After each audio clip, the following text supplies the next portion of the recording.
Welcome to Saturdays at 7, Christian Scholars Review's conversation series with thought leaders about the academic vocation and the relationship that vocation shares with the church.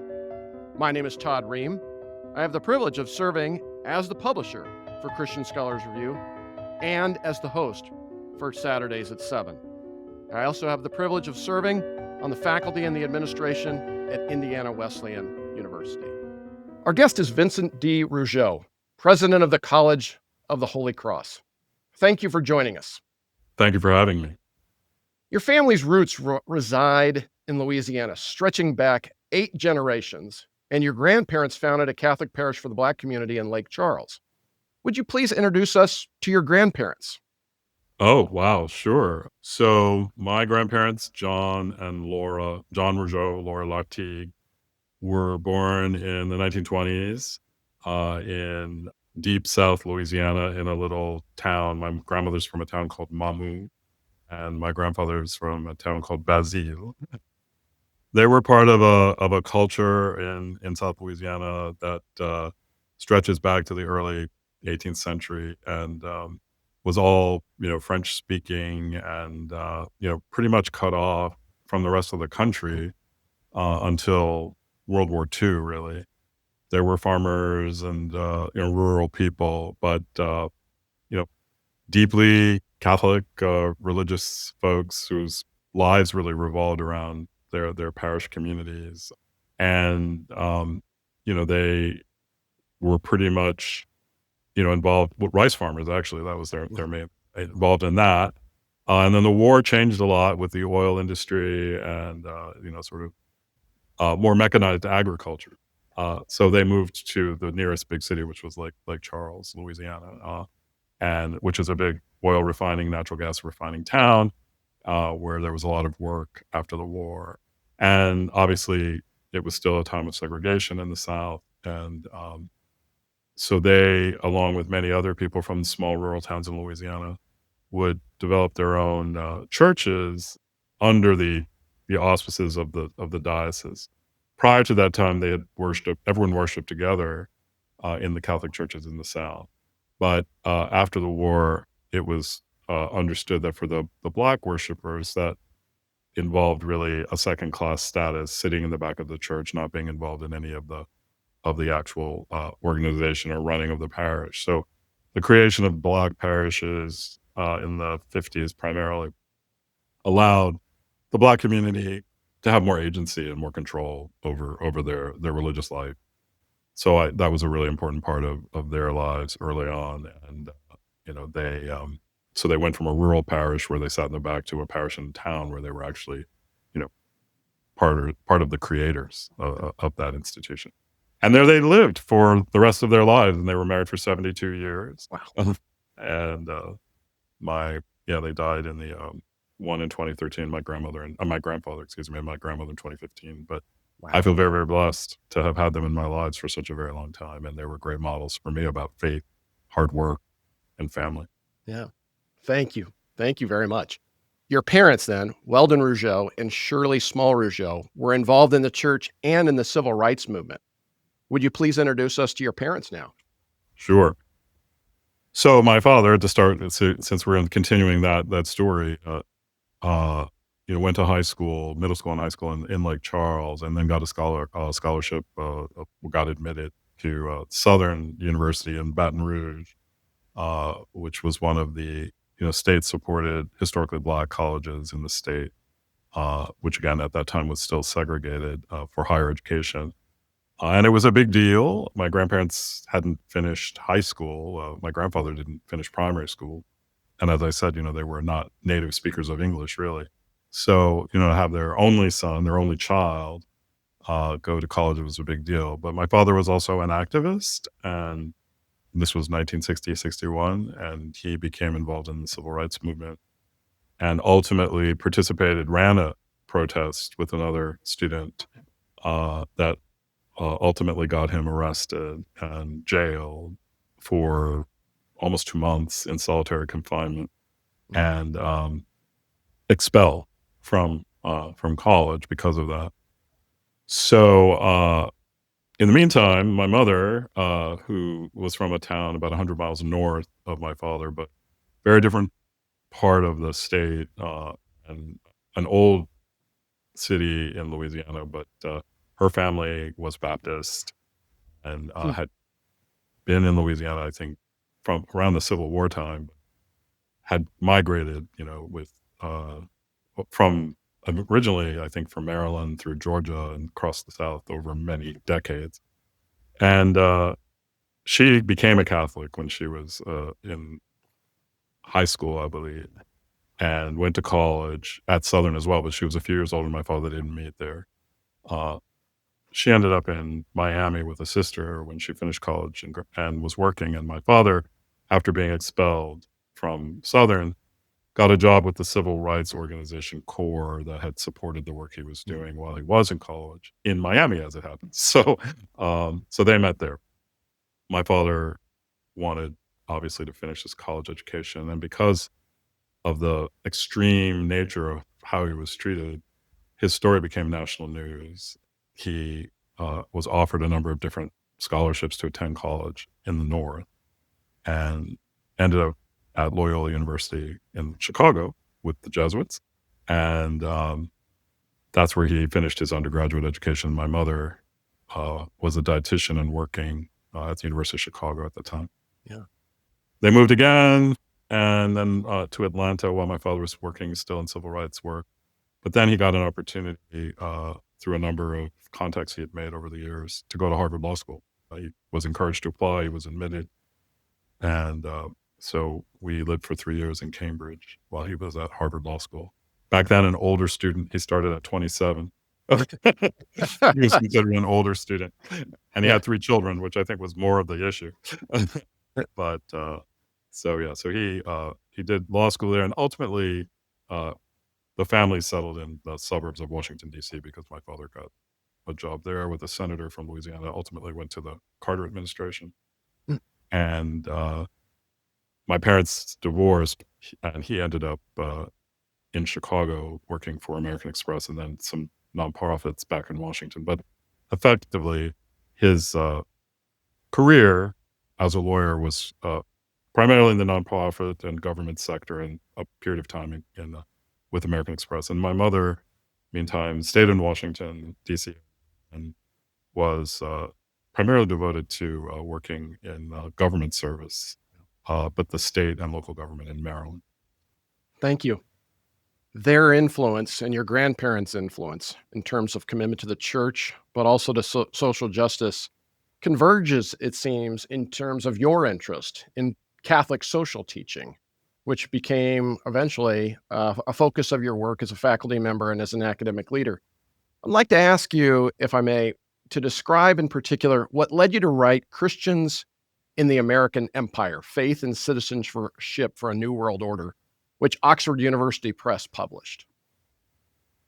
Yeah, it's an interesting journey. I was a law professor for my academic career, and I started interestingly enough, with work in financial services and contracts and business law, which is what I had practiced. But in doing that work and in looking at those issues through an academic lens, it became increasingly clear to me that there was a part of the conversation that wasn't happening that really was rooted in what kinds of values do we have as a society when we think about how our economy works and who benefits and who is burdened, and how we make choices about regulation or deregulation. And in the moment I was doing this work, there was a lot of deregulation going on of the financial services sector. And it was pretty clear that that was placing certain burdens on poor people and really middle class people too. They were sort of thrust into a marketplace that had been highly regulated before, and now they had to make a lot of their own choices, without a whole lot of information about the consequences or the pros and cons. Now, over time, things have improved. People are in better position, I think. But it also raised for me a lot of questions about, well, what role for me personally, but also for others, do our faith commitments play in how we understand our life in a society that is really very heavily dominated by capitalism and the free market? And I got interested in Catholic social teaching because it really offered a critique of free market capitalism without saying it was bad, Mhm. but pointing directly to some of its failures and really asking us as Catholics and other people of goodwill, how are we going to address those failures? Are we just going to accept them as sort of part of the natural order of things? Or do we really look more deeply at how we might, for instance, regulate a market to be more consistent with other values we hold? I mean, to use a quick, easy example is if we value, say, family and the raising of children, do we introduce regulatory measures to support that might actually limit the economy in some ways, but actually are pushing forward other values that we care about? And you could use any number of examples in that regard. And what Catholic social thought offered and social teaching offered me were some really specific ideas about the dignity of the human person, how you care for the poor and the marginalized. All of these very concrete things that our market economy really did not value and could only value if we as a society impose those values on the market. And so what I didn't see happening when I wrote this book was any real robust conversation about how we push back against not only the market, but really the deep individualism and libertarianism that underlies it in this country in particular. Mhm. We place such a high value on individual autonomy that we don't really have a good way, a shared way as a society to talk about how we value things that might be more communal, like family, like preservation of communities, like people who contribute other kinds of labor that's not market based to the life of a society, how we deal with the needs of the weak. All of these questions to me were being pushed aside to promote efficiency in the marketplace and a more individualist notion of how we live our lives in common in this society, as atomized individuals, as opposed to people focused on the common good. So the result of all that thinking and some other articles I'd written was Christians in the American Empire, which really brought all my thinking together and really allowed me to integrate Catholic social teaching to how I was thinking about the law, about the markets, about affirmative action, about immigration in one place. Yeah. Thank you. I want to ask you now some more detailed questions about your own biography then here. You earned an undergraduate degree in international relations from Brown University and then a JD from your father's graduate alma mater at Harvard University, followed in his footsteps. And and you did that in more ways than one. We'll get to here in just a little bit. At what point did you decide that the law was central to how you understood your vocation? Yeah, that's a really interesting question for me because it involves some journeying and some discernment and some hard thinking. So I did go to law school after being in college, thinking I wanted to be a diplomat or do something in international relations. I spent my junior year in France and mastered French as best I could. And I was really excited about that prospect. But when I returned from France, having met diplomats and people in the foreign service and just thinking about what was going on currently at the time in the economy and the job market, I thought, well, maybe this isn't the best time to do that. And I did have the example of my dad having gone to law school. I thought, well, let's see. Because in his life, law opened many different kinds of doors. Mm-hmm. And I thought, well, that's, I think, what I want, but we'll see. So I went to Harvard and found, maybe I didn't realize this consciously at the time, that I was sort of tracked like a lot of my classmates into a certain understanding of what you do with this kind of degree. I mean, there were people who were going into public interest and people doing other things, but I found myself kind of being drawn into the big law firm pathway. Again, without a lot of discernment, I didn't really understand exactly what that would mean. So some of the blame goes to me, but also I think it was just the time. There was a lot of excitement and energy about working in big firms. And so that's what most of my classmates were doing. So I did that, but found pretty quickly that that was not my vocation. That was not going to give me what I needed to feel whole and to feel that I was working in a way that matched my sense of who I was as a person and how I wanted to contribute to society. and that's a very individual choice. So I made a pivot to becoming an academic, Mhm. and that was a big moment for me. I mean, I had to accept that I had tried something and it hadn't worked. I mean, and as I often say to my students, those personal disappointments or failures are really, really important as a means of getting you to do some of the harder work of self-reflection that you might have to do to make a better choice the next time. And so in a way, I was doing this sort of Jesuit discernment without knowing I was doing Jesuit discernment. and and then ended up, I think where you're going, Following in your father's footsteps again in some ways here. at my father's alma mater, at least at the university, as a Yeah. law professor. And that's where it all came together for me. I mean, I was in this extremely interesting legal academic environment at the law school, but I was also now part of this Jesuit university and thrust into this environment that had been my father's undergraduate environment, but had not been mine. And, even though growing up Catholic, got all my, religious education and everything, but I had not married my intellectual self and my professional self with my religious self to create a vocation. And at Loyola, with the Jesuits and my colleagues there, it suddenly all came together. I was able to dive into Catholic social teaching and sort of the Catholic intellectual life, Mm. which just sparked something in me that really allowed me then to suddenly feel like, yes, this is what I've been meant to do, or this is what is bringing it all together for me as a scholar, as a teacher, as a person of faith, as a member of a community. I see a pathway forward that brings all those streams together in a really rewarding way. Thank you.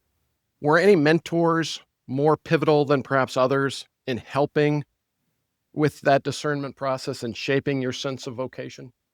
I think a lot of people contributed in ways that individually didn't make the decision for me, but when I brought all of the things that were happening, I suddenly realized that, yeah. So for instance, my parents, I felt like, oh my gosh, I'm going to disappoint them because they've invested in me and in all these ways. I've gone to law school. Now I don't want to really be a lawyer. And I was thinking, oh gosh, and particularly my father's going to say, what? What are you doing? But so from them, I got the freedom. I mean, your parents know you, and they knew I was unhappy. And to explore, they said, this is not a failure. This is a door that needs to be open for you to really understand what it is you want to do. So continue that exploration. Don't make your choices based on what you think will please us, which is, of course, what a lot of young people have to go through vis-a-vis their parent. I had really good friends, and I say this to my students all the time too. Your friends can often reflect back to you things about yourself that you don't see, or that you don't want to see, or that you just don't know. I started listening to people who were trying to tell me what they thought I would be really good at and why I was unhappy in what I was doing. I mean, you're a people person, and you are so good with sharing and explaining information to people. You're not meant to kind of sit at a desk all day, sort of digging into the details of the Uniform Commercial Code. It's not using your gifts and talents in a way that's really contributing. Um, and and then another friend encouraged me to do some visits to law schools because he said, you'd be a great law professor, don't you know that? And I was like, no, I'm not. That's not me. Now, why I didn't think it was me? I think it was because I didn't, the people I knew who had become law professors were different. They knew they wanted it. I didn't. But once I started talking to other professors and being in those conversations and in those environments, I realized, oh, wait a minute, I really enjoy this. I enjoy the life of the mind. I enjoy being with students. So, listening to those people helped. And then as through my career, there were so many people. My first dean at Loyola, I think, was a great influence on me, as were many of my colleagues there. People I met professionally over time who saw things in me that allowed me to transition from being a professor to being an administrator and becoming the dean myself. So um, I think it's really important to develop great, relationships and to be relational and to listen and offer yourself to others so they can offer back to you. And so, I mean, to put it in very religious terms, that sense of being open to the other is really an important part of how we discover who we are. That we don't really fully come into being who we are unless we have the community of others to support us and embrace us and encourage us. I found that to be a constant theme throughout my entire life, and new people emerged all the time. And hopefully I was doing the same back for others. Yeah, that's beautiful. Thank you. Authors. Any authors shape your thinking and shape your sense of vocation, perhaps more than others? Authors, living authors, but also maybe in the distant past, in the church's history. Most recently, a lot of what Pope Francis has written and said has been very influential for me. He has given me a sense of the church and what it means to be a Christian that has really, shaped me in really profound ways. And so I think that's been very important. Obviously, reading a lot of Catholic social teaching, I was shaped by a lot of that papal writing. But he's done something to me that I think has been really, really profound. I've always been a very kind of scattered reader.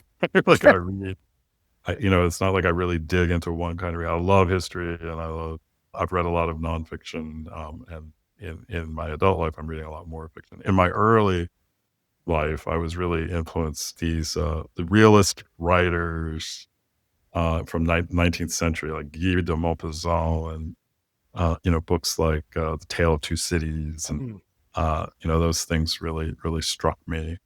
I studied a lot of French, so a lot of French writers. The poetry of Baudelaire, really, people like that was really influential for me. So it's hard for me to land on one thing. In terms of religious, well, I've already said the Pope, but I'd have to think more because really I am such a read across so many different things.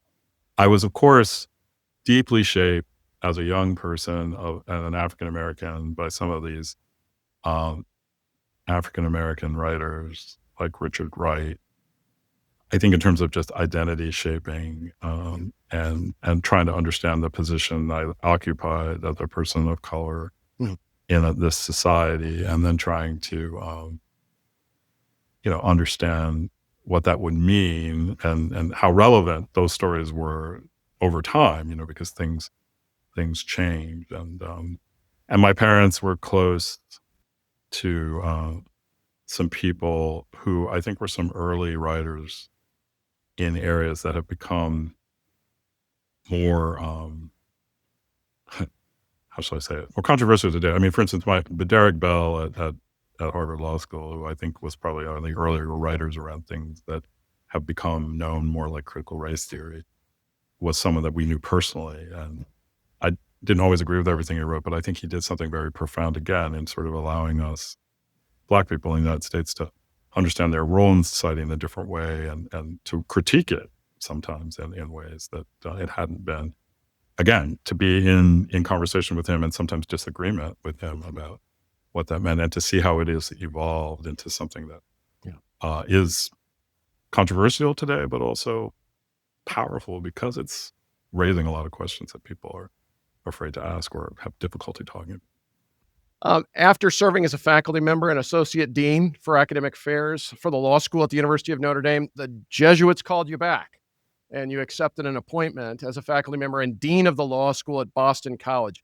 In what ways did you find your service as an associate dean and then as a dean within a law school context to be fulfilling?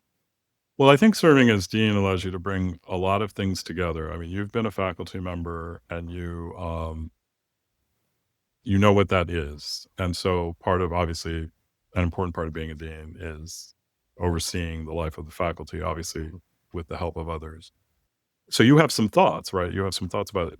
When I was a faculty member, these are the kinds of things that made my life better or made me more productive, made teaching more rewarding.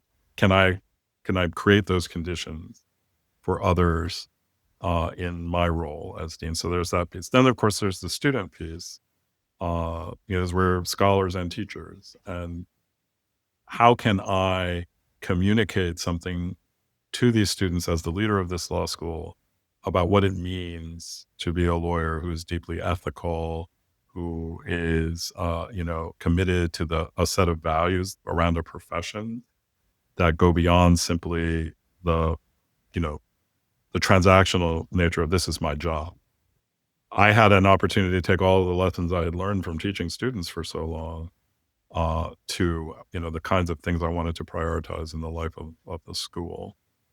And then the third piece, which is really different, I think, when you become a dean after being a faculty member, is at least a dean of an independent school within a university, is that upward relationship to the rest of the university, the provost, the president, your other deans. And there I felt like, well, here's an opportunity to remind my colleagues, the other deans of the other colleges, the president, of the important role that the law school plays in the life of the university. If we are building a great research university, we need a great law school. And so I could be an advocate for that. And over time, I was able to become more nationally involved as an advocate for legal education, participate in other organizations. So, you have a scholarly view, you have a view as a teacher, and you have a view as an advocate for your discipline and your profession in the case of law, in the context of the university, and really more broadly in the context of the society. How should we be thinking about the rule of law in a democratic society? What role should law schools play in that? So I found it very rewarding for 10 years to be in the position to do that. Bringing us then up to the current day, about 45 miles west of Chestnut Hill is Worcester, Massachusetts, and the College of the Holy Cross. Would you describe the discernment process that led you to embrace an appointment to serve as president? Well, when I think about what was an important foundation for studying the law, I would always come back to liberal arts education, the typical preparation for legal education, but also I think one of the best.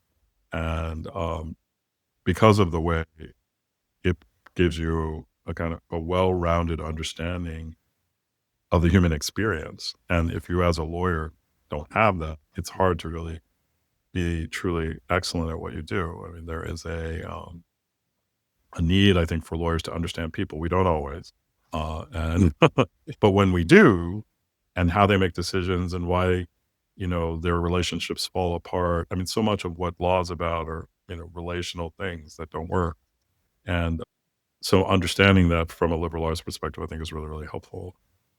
And then my Jesuit Catholic commitments, throughout my career led me to think that being in a position to be the president of a Jesuit Catholic liberal arts college was ideal, was bringing all of that together in a leadership role where I could I'd have a platform for talking about the value of this type of education. I'd be able to be closely engaged with the young people receiving it and the faculty who are delivering it in a mission-oriented way. I mean, I think being part of institutions that are mission-driven has, throughout my career, been really, really critical to me and to my work. So this seemed like a unique opportunity at a very unique place. Holy Cross is the only Jesuit Catholic fully undergraduate institution in the country. So I thought, well, something special like this doesn't really come along that often. And it seemed to match a lot of who I was and what was important. Typical day. If at all possible, can you tell me what a typical day, or perhaps if it's easier, maybe there's a typical week, and what you find most fulfilling in terms of your exercise of the duties as president? Typically for presidents, our days are filled with meetings where you're like, what am I actually doing? I'm meeting with all these people who are doing all these things.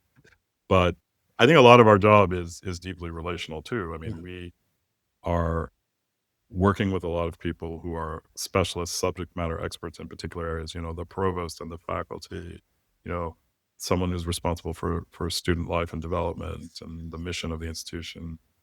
And, making sure that all these pieces fit together. So, I mean, you do meet a lot. I mean, if you're kind of trying to be as involved with everything going on as you can from your position as the president.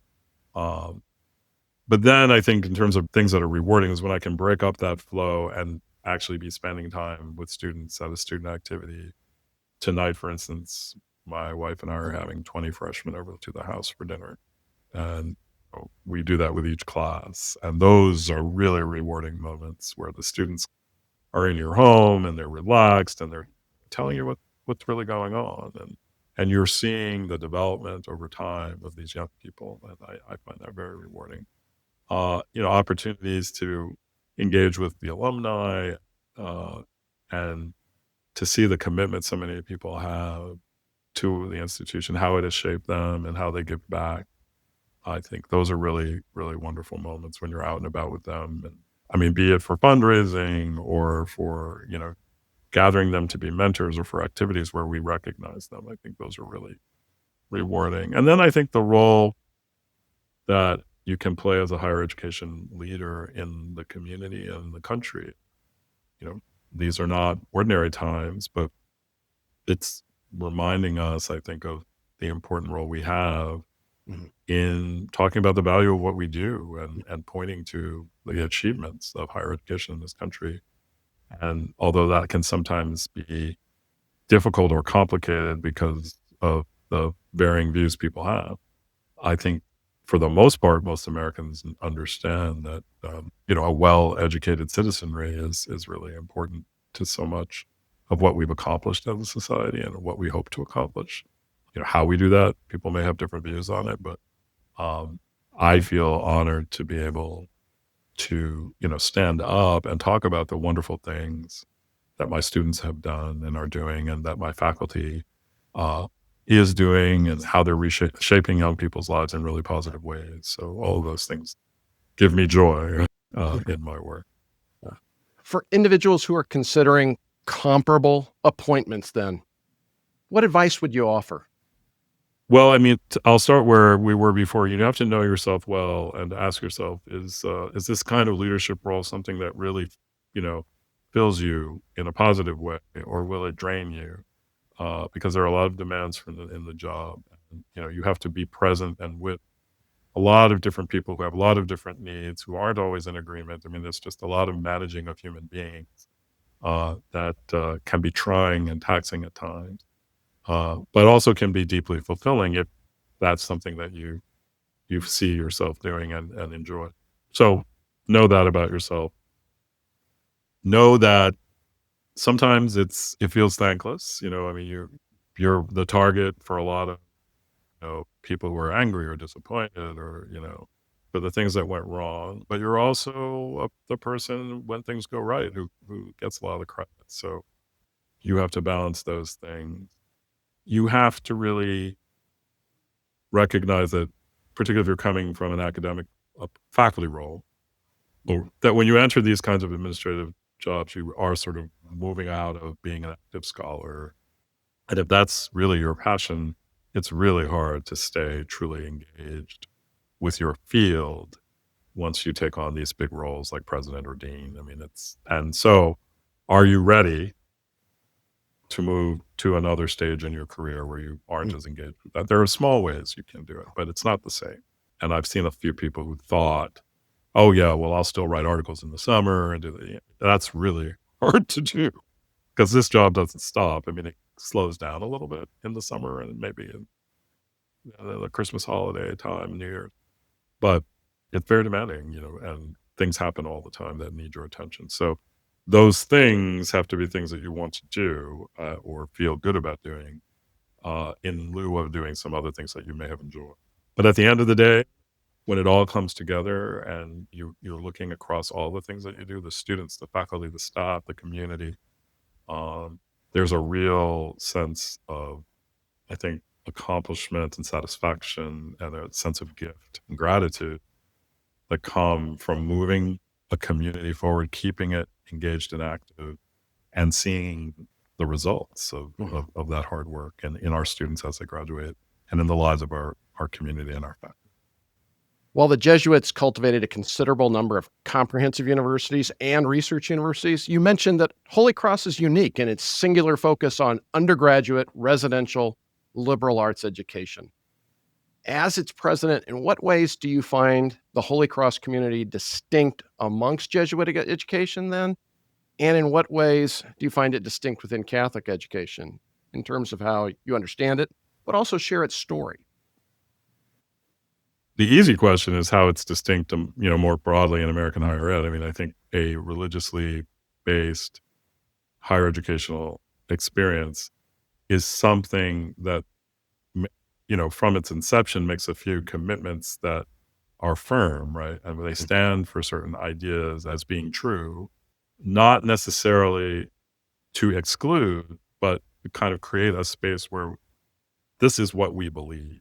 And we can still do that and allow other people to believe other things and to have conversations about what would be ideal, what works, what doesn't, and all of that. But it's done in the context of, but there are certain foundational commitments that we're part of something larger than ourselves.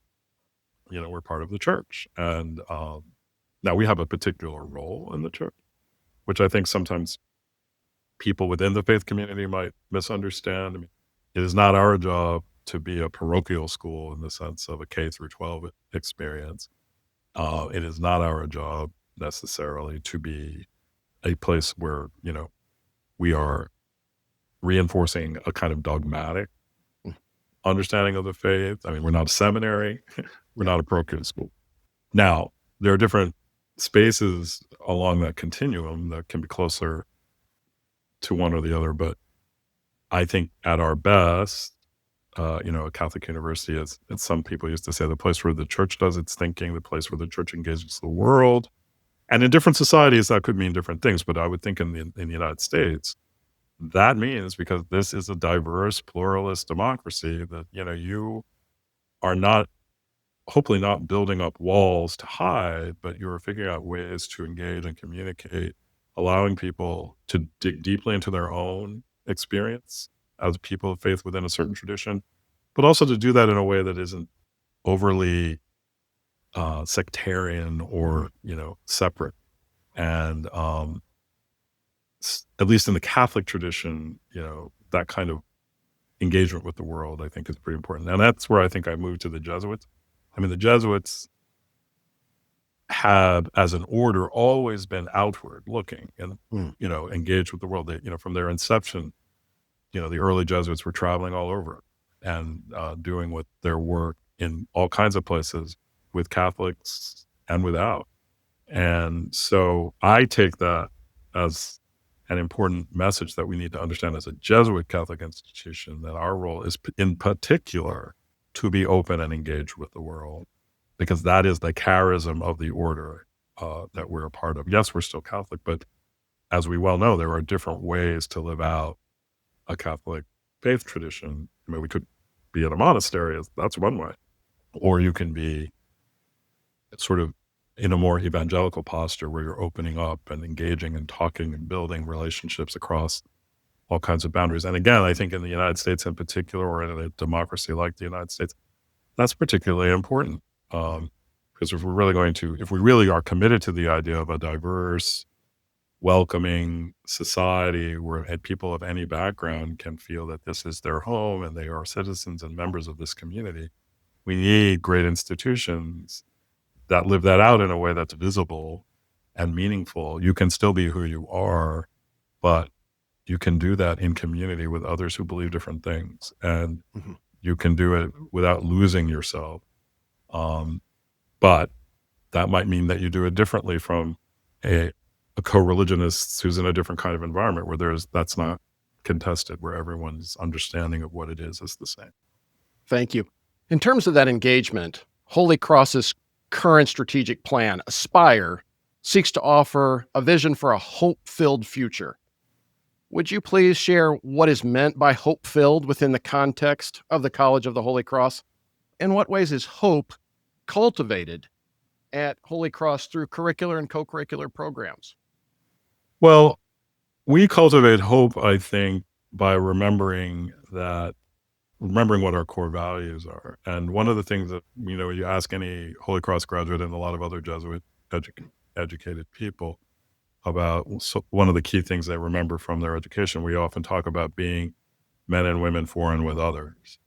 And what that's about is it builds on these core foundational commitments about recognizing the dignity of other human beings, recognizing that some people are in positions where they struggle, particularly because they're poor, because they live in marginal circumstances for various reasons, and that we have a responsibility to be other focused as we move through our lives. So this is not an education that is designed to be part of some kind of transactional agreement. Like, you give me the skills, I take the skills, I get a job, I move on my life. You are now involved in the life of a community that is deeply engaged with the formation of whole people around all kinds of aspects of who they are, what they need.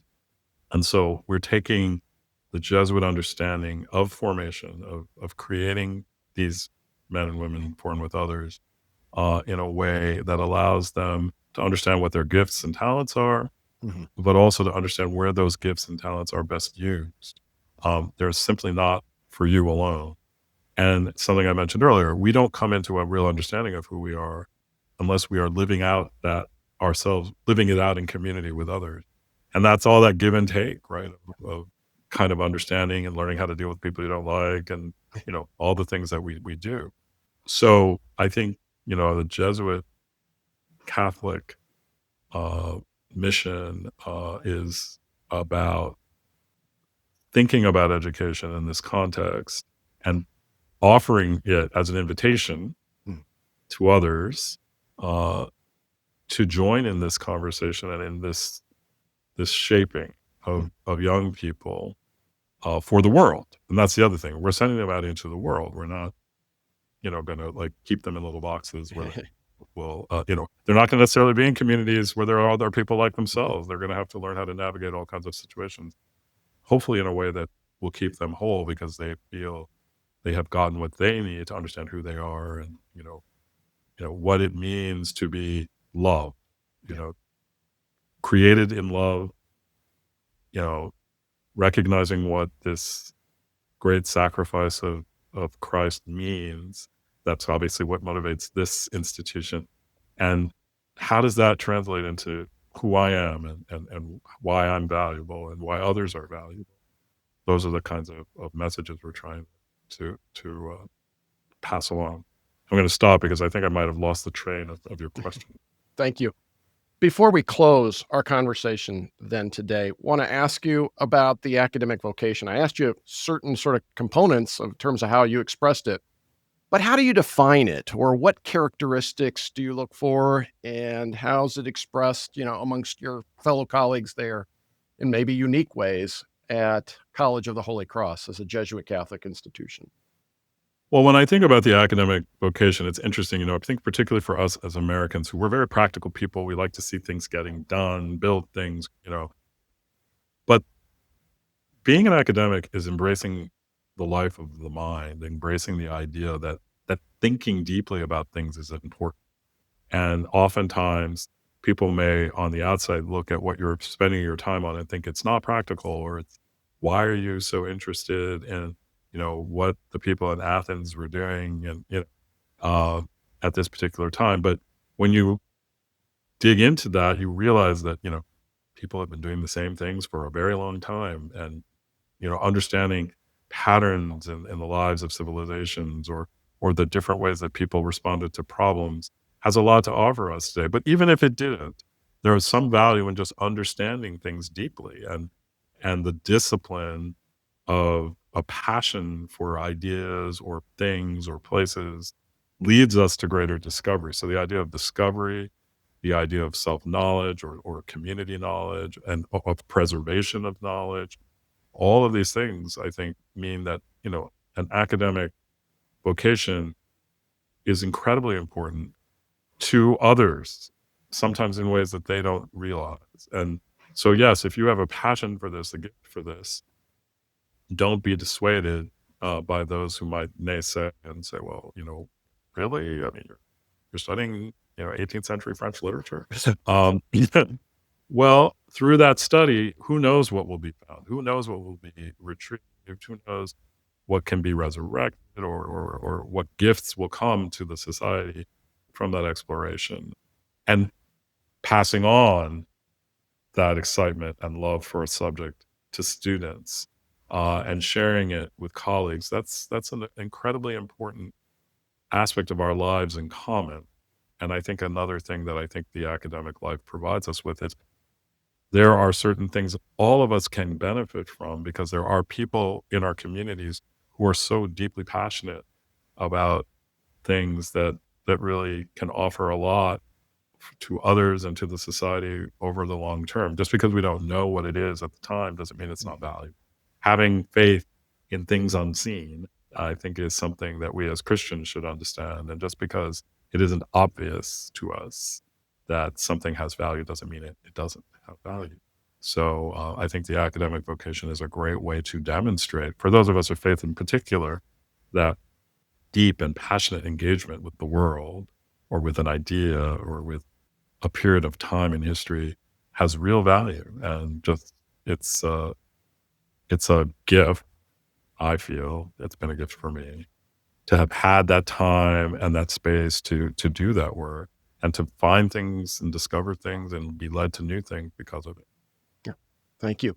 As we close then, I want to ask you, in terms of this understanding of the academic vocation, what virtues do you believe are important to cultivate, perhaps alongside and in addition to hope? But then also, against what vices should we guard and perhaps be wary of in terms of the academic vocation? I think hope can become a reason not to act. You don't want to just rely solely on the idea that, oh, if I keep waiting, this thing will happen. So I guess, we have to be aware of, the fact that we need other virtues, like persistence and other ways of engaging with the world that allow us to balance hope. All of the traditional, thrift and piety and all of these things are ways that, we discipline our lives to recognize some of the wonderful things that come to us, but that we also have a role to play in ensuring that we are not simply, passive actors. And that, I think, particularly goes to issues around justice. And something that we're really passionate about in Jesuit education is the idea of justice. The idea that things are just this way because they're just this way is not acceptable. We have a responsibility to act in justice, to seek to make things, to move things forward towards something better that we know exists. We can't just hope for it.